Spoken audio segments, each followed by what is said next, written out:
ፊድባክ እንዴት አገኙት? ዲቪዲዮስ ቤተሰቡ ወይም አሁን ቀላል ነገር አይደለም። በተለይም ከእንግሊዘኛ ተናጋሪ ውጪ የሆኑት ፈረንሳይኛ፣ ጀርመንኛ የሚናገሩት ይሄንን አማርኛውን በጣም ስለሚከብዳቸው እድሉ ጥሩ ነው። በአብዛኛው በእንግሊዘኛ የተሰሩ ስራዎች ስለሆኑ ማለት ነው። እንዴት ነው ፊድባኩ? በጣም ጥሩ ፊድባክ ነው። እንደውም በጣም ያ እንትን ያስደነገጠኝ ከ3 ሳምንት በፊት አንድ ሰው ደውሎ ቁጥሩን አላውቀውም እና ሰላም አለኝ። ከዛም በኋላ በዚህን ጊዜ እንደዚህ ዲቪዲ ገዝቼ ነበርና ልጆቹ አሁን ፊደል ለይተዋል፣ ይሄንን አውቀዋል። ልጆቹም አደጉ። ያን ጊዜ 3 እና 4 ዓመት ልጆች ነበሩ። አሁን 8 9 ዓመትና ልክ በእድሜያቸው የሚሆን ሌላ የተሻለ ነገር ጠየቁ ይፈልጋልና ምን የሰራኸው ነገር አለ አለኝ። በእርግጥ እኔ ያው ከዛ በኋላ ወደ ፒኤችዲንም ለመጨረስ ወደ ስራ ስለገባሁኝ ቀጣይ ነገሮችን አልሰራውም። ግን ደስ የሚለው ከዛ በኋላ ካናዳ ውስጥ አንድ ሌሎች ባለሙያዎች የተሻለ ጥሩ ነገር አሁን እየሰሩ እነሱ አሁን ልክ እንደ ስራ አድርገውት እኔ ችግሩን አየው የተወሰነ ነገር ሰራሁኝ። ከዛ በኋላ ልክ እንደ ቀጣይነት እንዲኖረው አድርጌ እየሰራሁበት አይደለም። ግን አሁን ካናዳ ያሉት ባለሙያዎች ኢትዮጵያኖች ልክ እንደ ስራ አድርገው እየሰሩት ያለና በጣም ደስ የሚል ከአንድ ዓመት በኋላ ነው እነሱ ያንን የሰሩት። በጣም ደስ ብሎ ከእንደዚህ አይነት ሙያ ያላቸው ሰዎች ጋር መገናኘት እድሉ ገጥሟችኋል?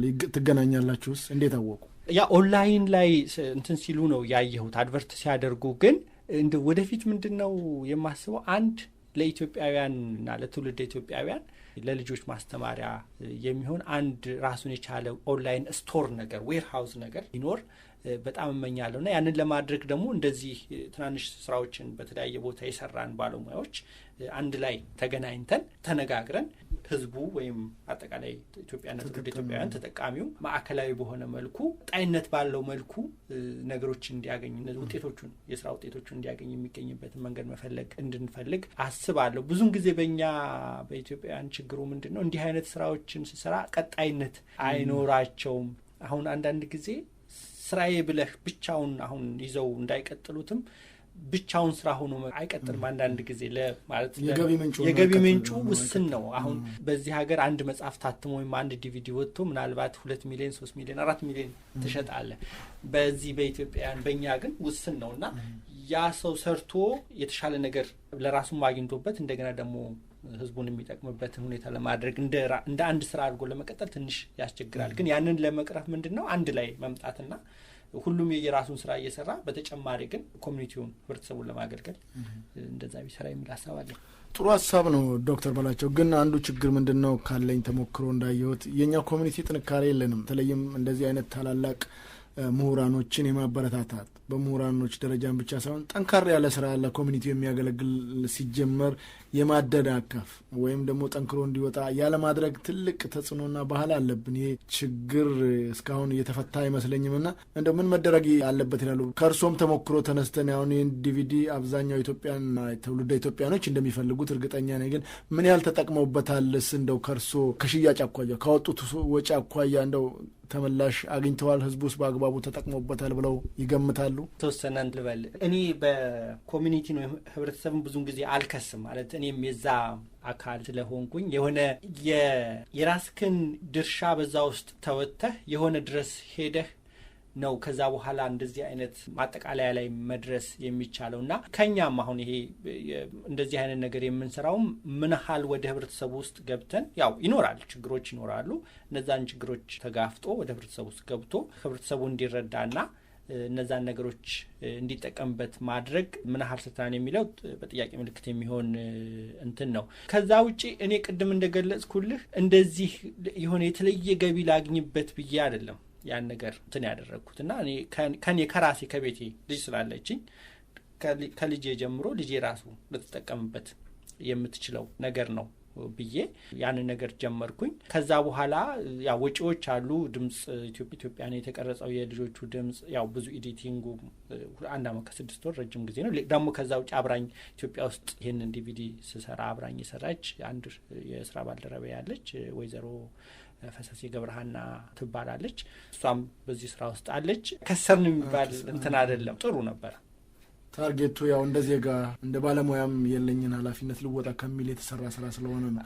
ወደ ቢዝነሱ ቢገባ ግን ያዋጣል ብለው ይገምታሉ? በደንብ ያዋጣል። ልጆች ላይ እንዳልኩ ቢዝነስ ሲባል ዝም ብሎ አንድ ነገር ውስጥ አይገባም። በደንብ ጥናት ተደርጎ ሌሎች ቅድም እንዳልኩ አጋዥ ሌሎች ስራዎችን ከዚህ ጋር አብሮ እንደ ቢዝነስ አድርጎ በልጆች ላይ ለልጆች ለዚህ ውጭ ላለው ብቻ ሳይሆን አሁን ኢትዮጵያ ውስጥም ብዙ ወላጅ ለልጆቹ የተለያዩ ነገሮችን እየፈለገ ያለበት ጊዜ ስለሆነ ልክ የሀገሩን ባህል የሚያንጸባርቁ የሀገሩን ታሪክ የሚያስተምሩ የተለያዩ ነገሮችን ተዘጋጅተው ቢቀርቡ ጥሩ ሊሆን ይችላል።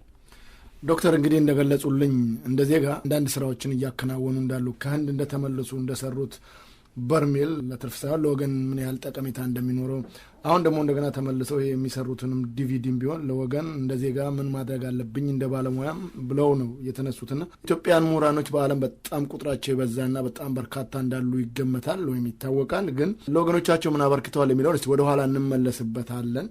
አሁን ወደ ትምህርቱ ልመልሶት እንደገና አሁን ፒኤችዲዎትን እዚህ በሃደርስፊልድ ዩኒቨርሲቲ ነው የተማሩትና ዛሬ ጨርሰው በስራ ላይ ነው የሚገኙት። ምንድን ነው ያጠኑት? የፒኤችዲ ትምህርቱን በምን ላይ ያተኮረ ነው? ፒኤችዲ በታዳሽ ኃይል ወይም ሪኒውዌብል ኢነርጂ በምንለው ላይ ከዛ ውስጥ ባዮ ኢነርጂ ወይም ባዮዲዝል እሱ ላይ ያተኮረ ነው። ያው እነዚህ እንግዲህ በአሁኑ ወቅት ዓለም እስከ 20ኛው ክፍለ ዘመን መጨረሻ ድረስ በብዛት ይጠቀም የነበረው እነዚህ ታዳሽ ኃይሎችን ነበር። ፀሐይ፣ ንፋስ፣ እንደገና ደግሞ ያው ባዮማስ የምንለው እንጨት እነዚህን ነበር እና ከዛ በኋላ ግን በተለይ የኢንዱስትሪው መስፋፋት እና የዚህ የነዳጅ መገኘት እነዚህን ነገሮች እነዚህ ታዳሽ ኃይሎችን ትቶ ነዳጅን ብቻ እንዲጠቀም ሆኗል። ከ21ኛው መቶ ክፍለ ዘመን መጀመሪያ አካባቢ ድረስ በጣም ያን ሲጠቀም ነበር። ከዛ በኋላ ግን አሁን 3 አበይት ችግሮች እንደገና ተመልሶ ወደ ታዳሽ ኃይል ወይንም ሪኒውዌብል ኢነርጂ እንዲመለስ አድርጎታል። አንደኛው እነዚህ ነዳጅ ወይንም ይሄ ፎሲል ፊውል የምንለው ማለት ነው አላቂ ነው። አሁን ባሉት ጥናቶች ገና ያልተደረሰባቸውን ገና ትራክት ያልተደረጉትን ጨምሮ ከ40 ከ50 ዓመት በኋላ ያልቃሉ የሚል ጥናት ነው የሚያሳየው። ስለዚህ ዓለም የሆነ ሌላ አማራጭ ወይም ኦልተርኔቲቭ ኢነርጂ ያስፈልገዋል። አንዱ ይሄ ነው። ሁለተኛው ይሄ ነዳጅ ያለባቸው አካባቢ ብዙን ጊዜ ኢንስቴብል ናቸው፣ የተረጋጉ አይደሉም እና ይሄ ዌስተርኖች ማለት በተለይ ኢሮፕን ሴኪዩርድ የሆነ የራሳቸው የኃይል እንዲኖራቸው ይፈልጋሉ። ስለዚህ አንዱ ታዳሽ ኃይልን የተረጋጋ ኢንስቴብል ስለሆነ ይሄን አማራጭ ኃይል እንትን እያለን ያለው። ሶስተኛው ከአየር ብክለት ጋር ነው። ይሄ ኢንቫይሮንመንታል ፖሊሽን የምንለው በተለይ ከነዚህ ከነዳጅ የሚወጣው ጋስ እሱ በጣም አካባቢን የሚበክሉ ናቸው። እነዚህ ግን ታዳሽ ኃይል የምንላቸው ከነሱ የምናገኘው ኃይል እዛው ተፈጥሮ በራሱ ባላንስ አድርጎ የሚኖር ስለሆነ አሁን በተለይ ምዕራባውያን የነዚህን የበካይ ጋሶችን ቁጥጥር በጣም አጥብቀውታል። በየጊዜ ያለው ለሆነ አመት የሚወጣ ህግ አለ። ከዛ እየቀነሰ ነው የሚሄደው።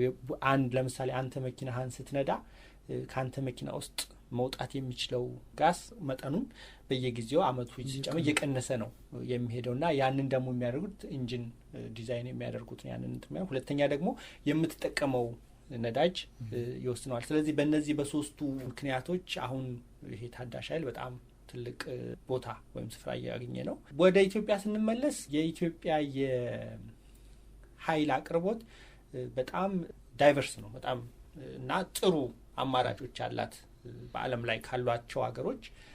አንደኛ የነዳጅ ክምችታችን ገና ያልተነካ ነው። ሁለተኛው አሁን ወደ 10 በላይ የሚደርሱ ወንዞች አሉን። በእነሱ ላይ የሃይድሮሊክ ፓወር ከዛም ማምረት እንችላለን። ጂኦተርማል ከመሬት እንፋሎት ውስጥ ማውጣት እንችላለን። ንፋስ ለምሳሌ ናዝሬት አካባቢ ቅድም በቆጂ በሩጫ ብቻ ሳይሆን ንፋስም አላት እና አሁን አንዱ ትልቁ አንድ ፕሮጀክት እዛ እየታሰበ ነው። በቆጂ ላይ ናዝሬት፣ ትግራይ ውስጥ ደብረ ብርሃን፣ እነዚህ የሪፍት ቫሊን ተከትሎ ባለው እንትን ላይ ጥሩ የንፋስ ፍጥነት ያለበት ቦታ ስለሆነ በዛ ላይ እንትናል። ስለዚህ እንደገናም ደግሞ የተለመደውን ትራዲሽናል የምንለውን የባዮማስን ራሱ ብንወስድ የተለያዩ ቦታዎች ቶሎ አድገው ቶሎ አገልግሎት የሚሰጡ እንጨቶችን ራሱ ተክሎ ባዮማስ ኢነርጂን ሪኒውዌብል ኢነርጂን ማግኘት እንችላለን፣ አካባቢን ዲፎሬስቴሽን ሳታካሄድ ማለት ነው።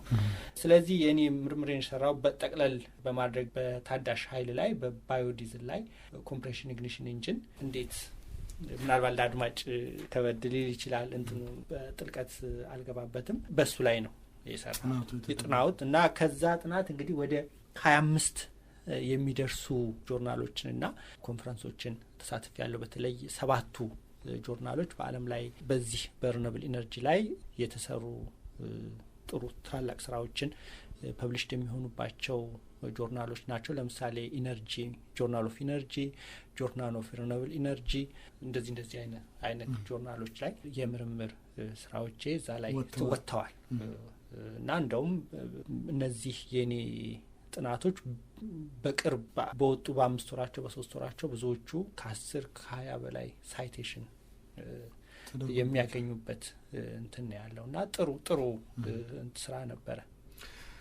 እንግዲህ ፒኤችዲዎትንም በዚሁ በሃደርስፊልድ ዩኒቨርሲቲ በታዳሽ ኃይል ወይም ሪኒውዌብል ኤነርጂ ላይ ሪሰርች ወይም ጥናት አድርገው ተመርቀው ስራውንም እዚሁ ዩኒቨርሲቲ ነውና እያከናወኑ ያሉት።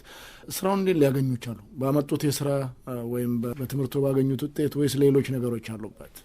ምንድነው ያነሳሁት? በተለይም አሁኑ ሰዓት ያው ቀደም ሲልም እንደጠቀሙት የዓለም ኢኮኖሚ በጣም የወረደበት የፈንድ ችግር በጣም ያለበት በተለይም በዚህ በእንግሊዝ ብዙ ሰራተኞች ስራ እያጡ የሚገኙበት ከተለያዩ ዩኒቨርሲቲዎች ነባር ሰራተኞች እየወጡ በሚገኙበት ሰዓት ሌላውና ትልቁ ነገር ደግሞ የዘር ጉዳይ እንደውም በአብዛኞቹ ጥቁር በመሆናችን እንደዚህ ገጠመን፣ ጥቁር በመሆናችን እንደዚህ ሆነ የሚሉ የተለያዩ ሰዎች ቅሬታዎች ሁሉ አሉና እርስዎ ግን ይህን ሁሉ አልፈውን ቻሌንጁን ሁሉ ተቋቁመው ስራ ላይ መግባት በጣም ከባድ ነገር ነውና እንዴት ተሳካሎት?